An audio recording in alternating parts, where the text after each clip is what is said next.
Om Swastiastu. Assalamualaikum warahmatullahi wabarakatuh. Salam sejahtera, namo buddhaya, salam kebajikan. Bagi bangsa Indonesia, keragaman diyakini sebagai kehendak Tuhan. Keragaman tidak diminta, melainkan pemberian Tuhan yang mencipta, bukan untuk ditawar melainkan untuk diterima. Indonesia adalah negara dengan keragaman etnis, suku, budaya, bahasa, agama yang nyaris tiada tandingannya di dunia. Selain 6 agama yang paling banyak dipeluk oleh masyarakat, ada ratusan bahkan ribuan suku, bahasa, dan aksara daerah serta kepercayaan lokal di Indonesia. Dengan kenyataan beragamnya masyarakat Indonesia itu, dapat dibayangkan betapa beragamnya pendapat, pandangan, keyakinan, dan kepentingan masing-masing warga bangsa, termasuk dalam beragama. Beruntung kita miliki satu bahasa persatuan, yaitu bahasa Indonesia, sehingga berbagai keragaman keyakinan tersebut masih dapat dikomunikasikan, dan karenanya antar warga bisa saling memahami satu sama lain. Meski begitu, gesekan akibat keliru mengelola keragaman itu tidak urung kadang terjadi. Dari sudut pandang agama, keragaman adalah anugerah dan kehendak Tuhan. Jika Tuhan menghendaki, tentu tidak sulit membuat hamba-hambanya menjadi seragam dan satu jenis saja. Tapi Tuhan memang maha menghendaki agar umat manusia beragam, bersuku-suku, berbangsa-bangsa, dengan tujuan agar kehidupan menjadi dinamis, saling belajar dan saling mengenal satu sama lain. Dengan begitu, bukankah keragaman itu sangat indah?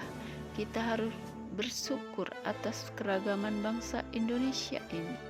Selain agama dan kepercayaan yang beragam, dalam tiap-tiap agama pun terdapat juga keragaman penafsiran atas ajaran agama, khususnya ketika berkaitan dengan praktik dan ritual agama. Umumnya, masing-masing penafsiran ajaran agama itu memiliki penganutnya yang meyakini kebenaran atas tafsir yang dipraktekkannya. Pengetahuan atas keragaman inilah yang memungkinkan seseorang peluk agama akan bisa mengambil jalan tengah atau moderat jika satu pilihan kebenaran tafsir yang tersedia tidak memungkinkan dijalankan. Sikap ekstrim biasanya akan muncul manakala seorang pemeluk agama tidak mengetahui adanya alternatif kebenaran tafsir lain yang bisa ia tempuh. Dalam konteks inilah moderasi beragama menjadi sangat penting untuk dijadikan sebagai sebuah cara pandang dalam beragama.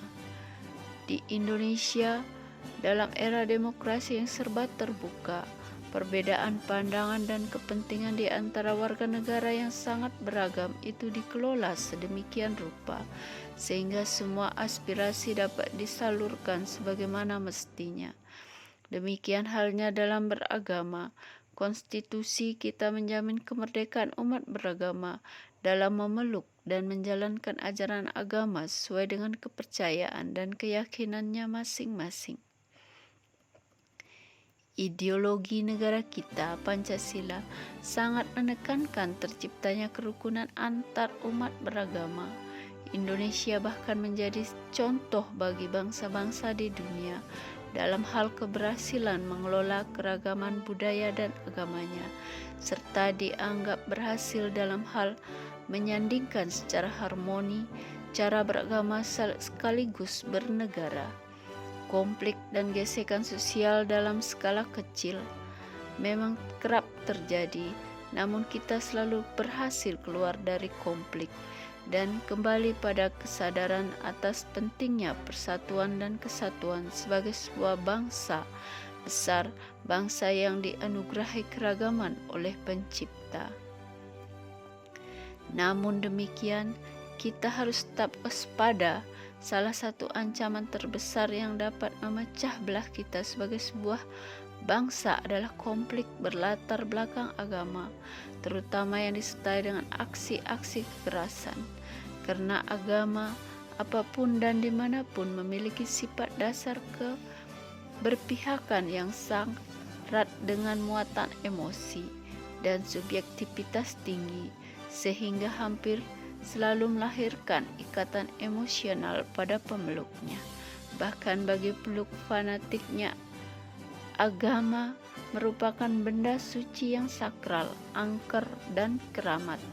Alih-alih menuntun pada kehidupan yang tentram dan menenteramkan, fanatisme ekstrim terhadap kebenaran tafsir agama tak jarang menyebabkan permusuhan dan pertengkaran di antara mereka. Konflik berlatar agama ini dapat menimpa berbagai kelompok atau mazhab dalam satu agama yang sama, atau terjadi pada beragam kelompok dalam agama-agama yang berbeda. Biasanya awal terjadinya konflik berlatar agama ini disulut oleh sikap saling menyalahkan tafsir dan paham keagamaan, merasa benar sendiri, serta tidak berbuka diri pada tafsir dan pandangan keagamaan orang lain. Untuk mengelola situasi keagamaan di Indonesia yang sangat beragam, kita membutuhkan visi dan solusi yang dapat menciptakan kerukunan dan kedamaian dalam menjalankan kehidupan keagamaan, yakni dengan mengedepankan moderasi beragama, menghargai keragaman tafsir, serta tidak terjebak pada ekstremisme, intoleransi, dan tindak kekerasan. Semangat moderasi beragama adalah untuk mencari titik temu dua kutub ekstrim dalam beragama. Om Santi Santi Santi Om. Assalamualaikum warahmatullahi wabarakatuh. Salam sejahtera, namo buddhaya, salam kebajikan.